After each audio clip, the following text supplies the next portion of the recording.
Hello everybody, my name is Huschenbeth and welcome to the 3000 subscriber special, which will be a little bit different than my last one because this time I'm going to do a question and answer session. I received quite a lot of questions and I will get to them in just a moment. Just hang on for 1 second to do something really quick and then we are ready to roll.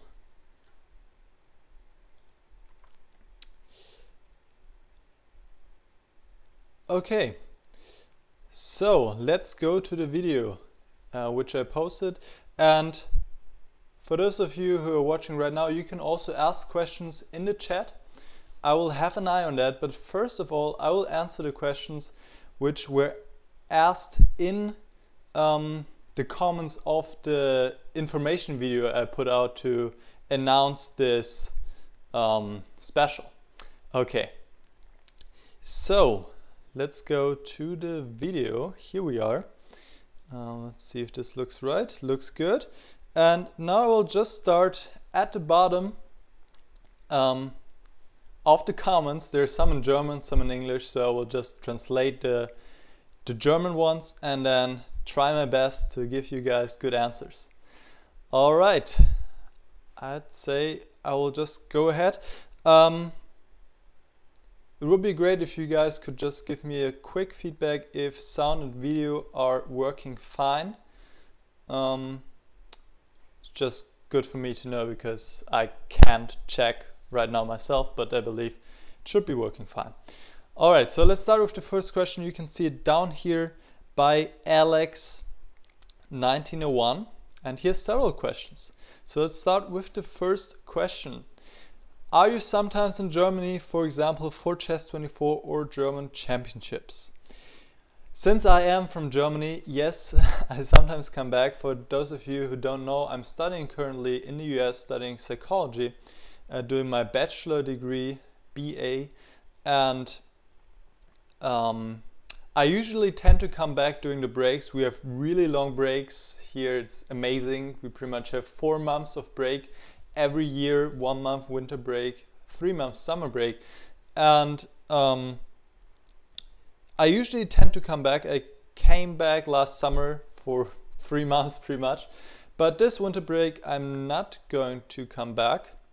And when I'm back in Germany, I usually record something for Chess24. Obviously I've recorded quite a lot of stuff, not so much in English yet. I want to do more in English, but so far I have pretty much recorded my whole wide repertoire in German, as well as mostly my black repertoire as well against e4 and d4. I would love to play a German championship again. I've played it a lot of times. I played it in 2006, 2008, 2010, 11 and 2012. But since then I haven't had a chance again because it's just it never takes place when I'm in Germany, so I have no chance to play it. Alright, let's go to the second question. Also something I want to say, I just was thinking of that a second ago. Oh yes, since I'm also going to upload this on YouTube, I'm planning to post all the questions in the descriptions of my YouTube video, so that if you ask me a question, you can find all that in the description and you can see at which point I answered your question. So I just want to say that real quick. Okay, next question. How often are you playing tournaments outside of Baltimore or even USA? If yes, which ones? So before I came to the US, obviously I played a lot of tournaments outside of the US. Makes sense. Before I came here in 2012, I've never been to the US and never played a tournament here. But now that I'm here, of course I mainly play tournaments here. It makes sense. The US is a huge country. They have a lot of tournaments. Pretty much every week you can find something to play. And it's nice to travel. It's nice to get to know the US. And I like to get around. I've been to a lot of tournaments in Europe, pretty much almost all over the world except for Asia really, and well, I've never played a tournament in South America. In terms of how often I'm playing tournaments, not that often anymore, because obviously as a student I have other priorities. I would like to do well academically, and I'm not a chess professional anymore. So it's usually like maybe 3, 4, 5 tournaments a year. And when I come back to Germany, of course, I also like to play tournaments there. Especially we have this one tournament in Hamburg, which is my hometown. It's called the St. Pauli tournament. And it's just so convenient. I can pretty much be at home. It's like 15 minutes from my place. I just go there by bike and it's very relaxed. And I've done pretty well in this tournament because it's just nice if you're in your hometown, and I like it better if I'm like with my family, and it's just less stress. You don't have to take care of all these organizational issues. So I think that's about it for this question. Third, could you explain why I, ELO, DWZ, DWZ, this is the German rating, for those of you who don't know, about 1300 can play much better on a computer board than on a real board. Is this normal or not? But it's very strange, I think. Okay, so this is just a personal thing. I know people who rather like to calculate on a computer board than on a real board. I'm not one of these people. I prefer the real board. I prefer 3D.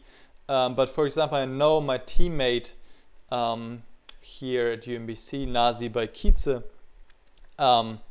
sometimes we play with this Monroy computers. So you have this little thing in front of you while you're playing, and you use that instead of a score sheet to write down your moves.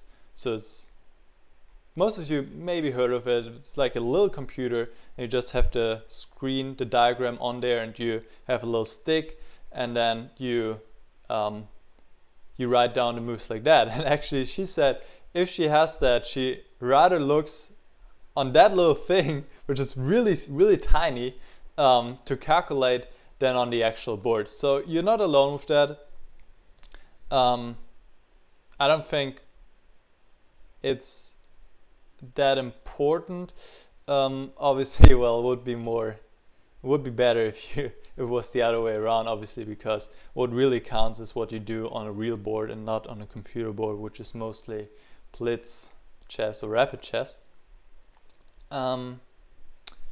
So I don't know, normal or not, it's just personal preference, and I think you just have to get used to it. And I know which advice to give you on this topic, because, well, just get used to it, play more on wooden boards, and, well, see how it goes. Okay. So the fourth question, how would you analyze or play from the position on... Okay, we have a chess question here. Let me see. I don't have my chess program up quite yet.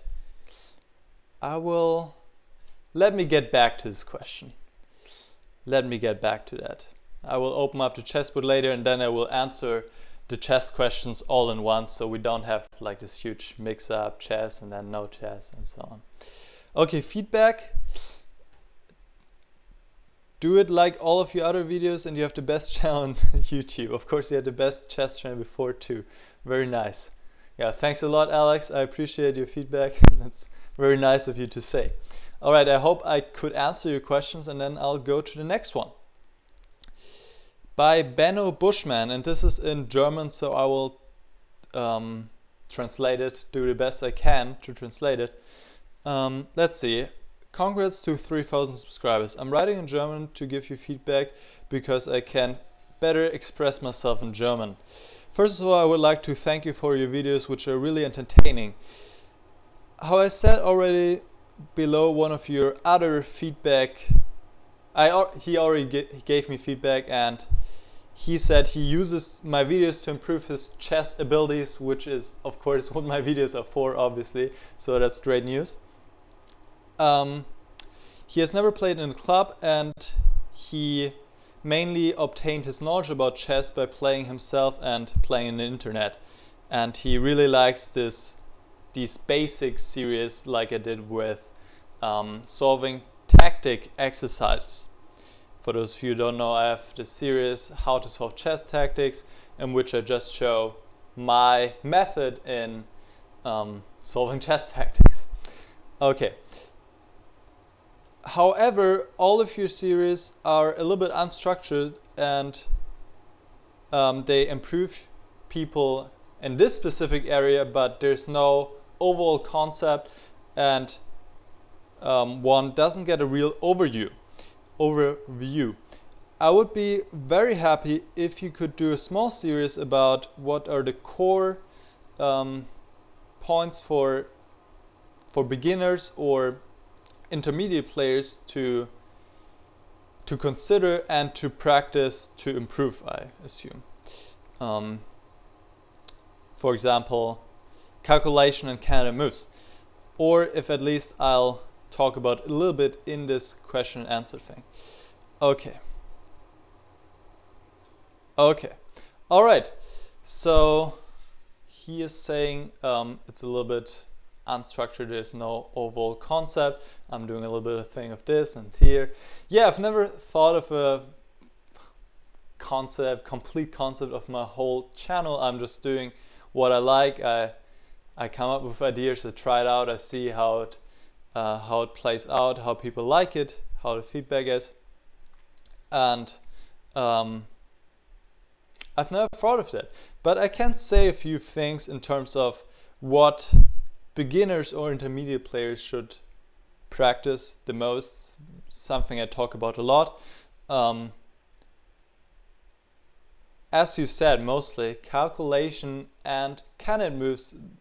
I actually did a seminar this summer in Hamburg where I talked about exactly these 2 points, candidate moves and calculation.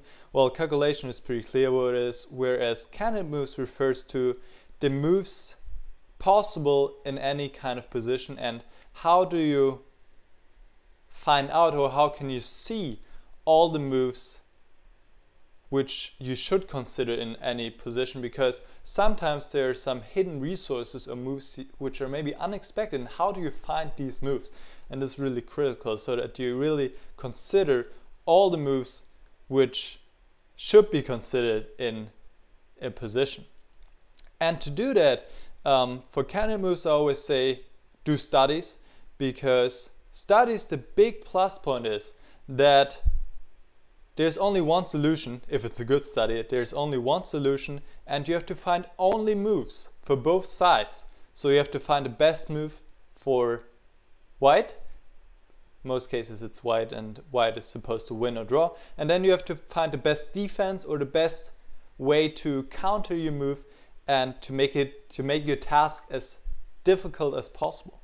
So you're really asked to always find the best defensive resource or the best move of your opponent, not just stop after one move. And it's both, it's candidate moves and calculation, because the difficult studies are usually a little bit longer, and while it is maybe a sequence of only moves, you have to find all these only moves, and this is not so easy.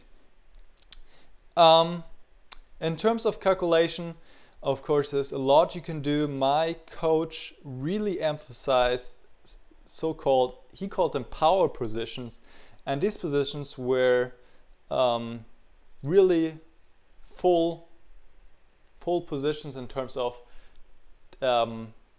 complexity and tactical variations. So what we did back then when I was practicing a little bit more, he would give me a position and I would sit there for half an hour, 40 minutes, and calculate as much as I could, and then write everything down that I saw, so that I really give everything I could in this position, and this is definitely tough training.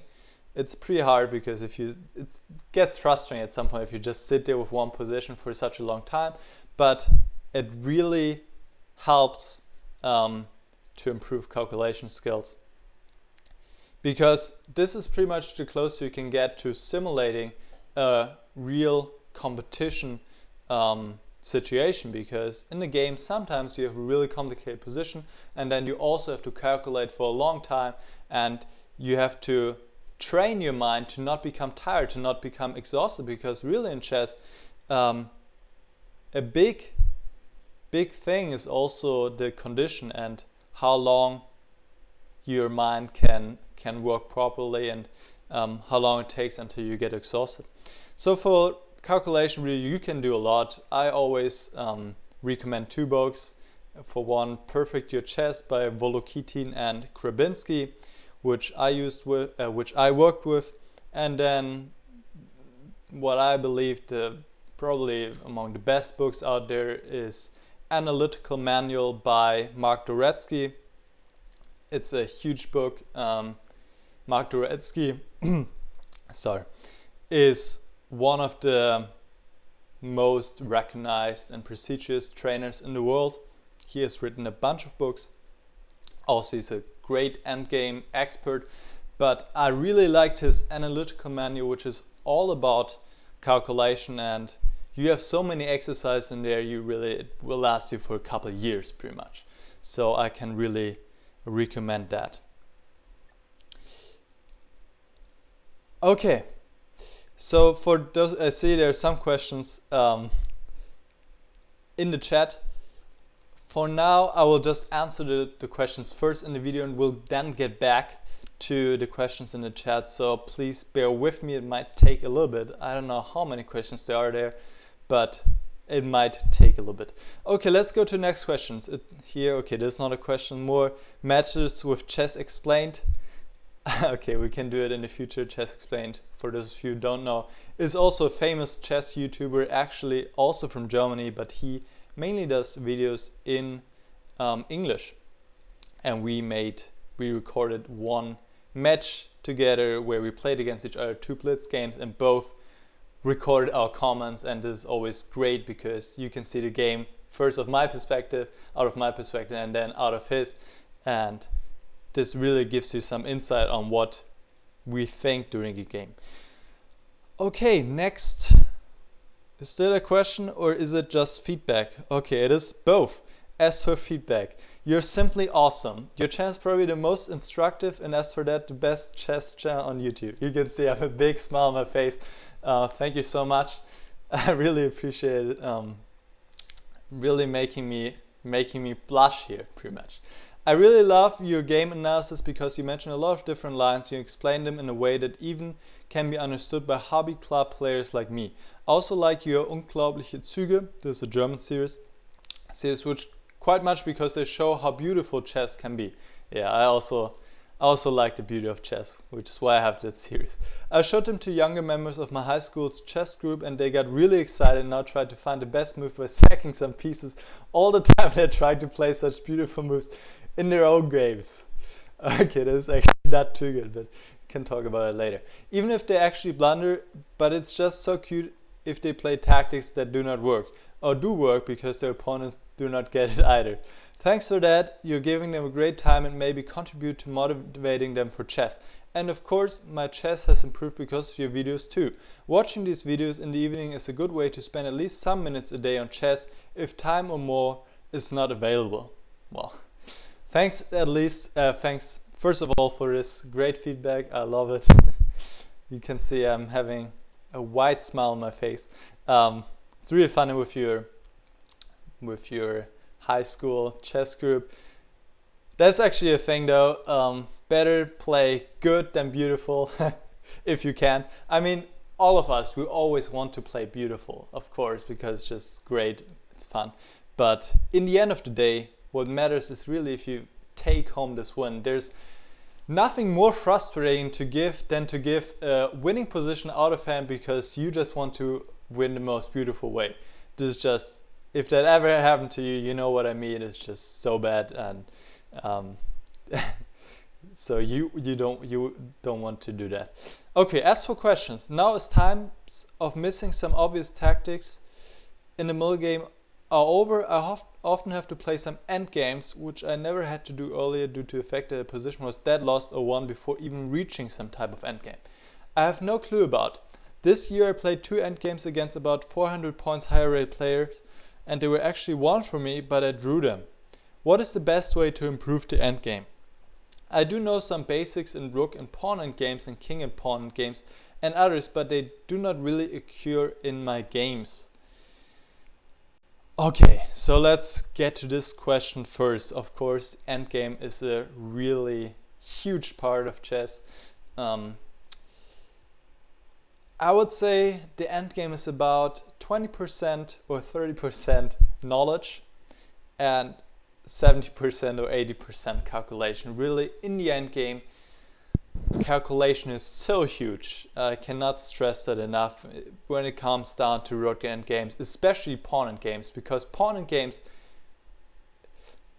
as in other positions, you can have all kinds of evaluations. You can have slightly better for white, clearly better for white, but in pawn endgames, it's just 3 results. It's either won, draw, or lost.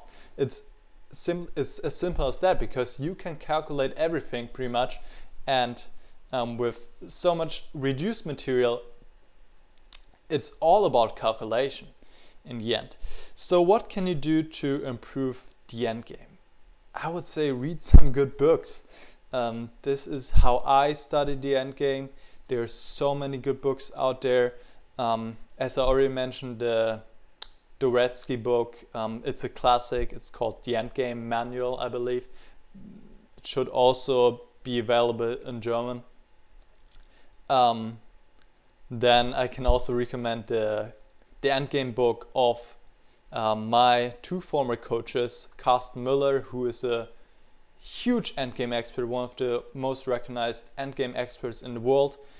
He wrote a book together. He wrote a lot of books, obviously. He wrote a book together with my ex-coach, Wolfgang Pajeken, who, well, I just mentioned, he taught me this method of power positions. They wrote a book together, which is pretty good. It's called something with endgame. Strategic endgame play. No, it's called How to Play the Endgame. Very simple title, but that's what it's about. And there's also the series of Mueller chess-based DVDs. I think they're like 14 DVDs on the endgame, starting with the basics in DVD 1, and then all the way. He just covers everything. I mean, it's amazing. I watched most of them, I think maybe up to number 9 or number 10. It's quite a convenient way. As you said it, also you can just watch them in the evening, you can just relax, watch them. Of course, it's always better to be active and to do some exercises yourself, but just to get this information in can be also quite valuable. And what I like about Mueller, he always asks you during the video to stop the video, as I like to do in some of mine, and really try to find the move yourself. And if you really do that, then you can really get a lot out of that. So I think there's no way around to, well, either get some DVDs or get some books, because yeah, this is just a way to do it with the endgame. I mean, I'm just starting to put some endgame videos up there too, but obviously the endgame is there's so much to cover that it's not possible for me to give a comprehensive overview. But there will be more videos to come in my series Chess Endgame Basics. But obviously I cannot cover it all. So yeah, Mueller, Dworetzki, these are the big names, and this is what I can recommend. Okay, how do you manage university chess and your YouTube channel at the same time? Very good question.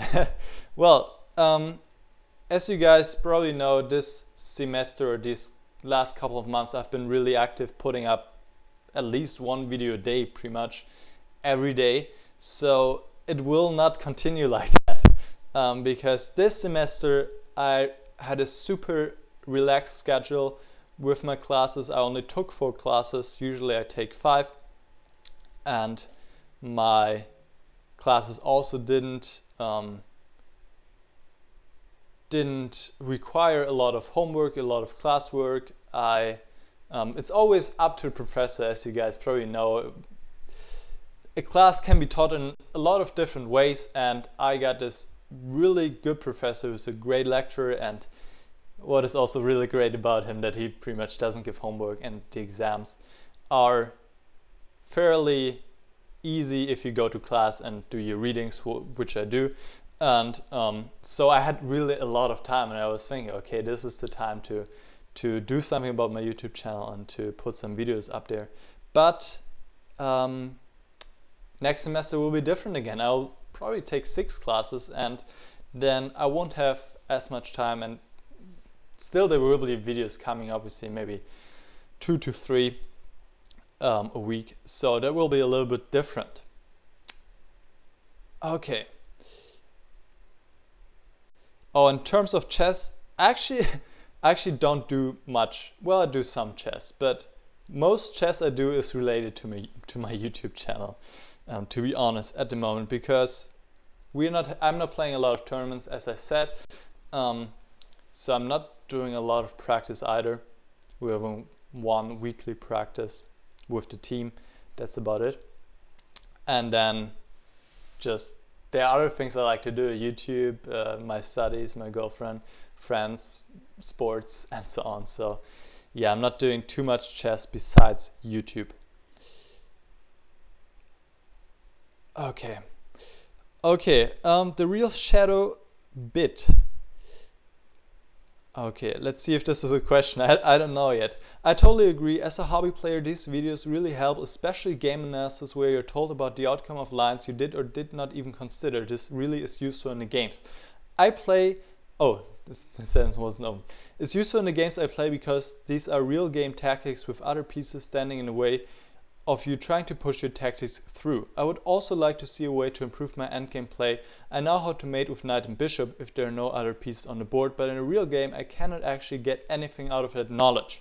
This would also be the only thing I would really like Nicholas to do, apart from keeping things as good as they are. I really like to see work done with real games, and that is one reason why I like this channel so much, but I would love to see a series on using theoretical knowledge and real games. Okay. Alright, so it wasn't really a question, but I can still comment on that. Well, first of all, thank you for your kind words. And then, yeah, you never know when you really need this theoretical knowledge of maybe mating with knight and bishop in a real game. You never know. Personally, I never had it on the board in a real game. But if I come across it, I know what to do. So I think it's still important to know what you're doing there. Okay, focusing more on applying theoretical knowledge in games. Okay, I will keep that in mind. Not quite sure yet what is meant by that. I'm doing a lot of game analysis, so obviously these are always real games. I guess it's mostly relating to my chess endgame basics series. I'm not quite sure, but thanks for the feedback, and I will keep that in mind. Let me drink something real quick before my mouth dries out.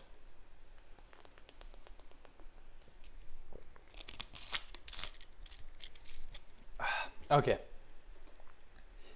let's go to the next question. Dynatube123.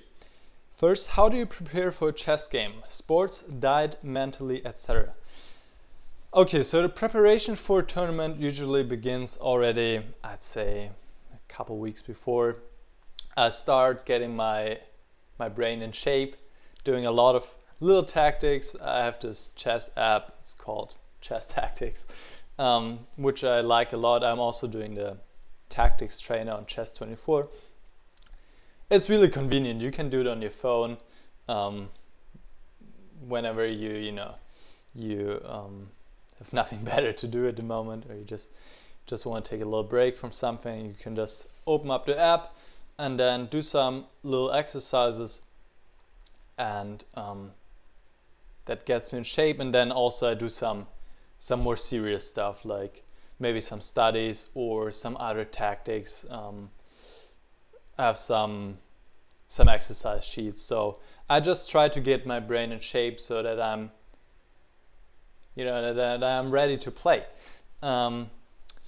In terms of sports, diet, mentally, sports and diet, I don't change anything for a chess game. Well, we can talk about the exact same day I play a game, but I do sports throughout the whole time, not only in preparation for tournament, and diet also.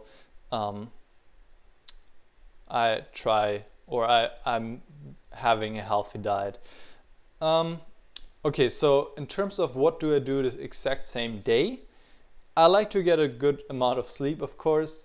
You always have to find a balance. How much do you prepare with chess-base, and to find out what your opponent plays and what you're going to do against it, and then also getting good amount of sleep, about 8 hours, I would say. Sports, usually there's not time during a tournament to do a lot of sports, so I don't do that. Diet, yeah, of course I'm trying to get my meals, eating healthy. As I said before, I'm doing that regardless of whether I'm playing a tournament or not. Mentally,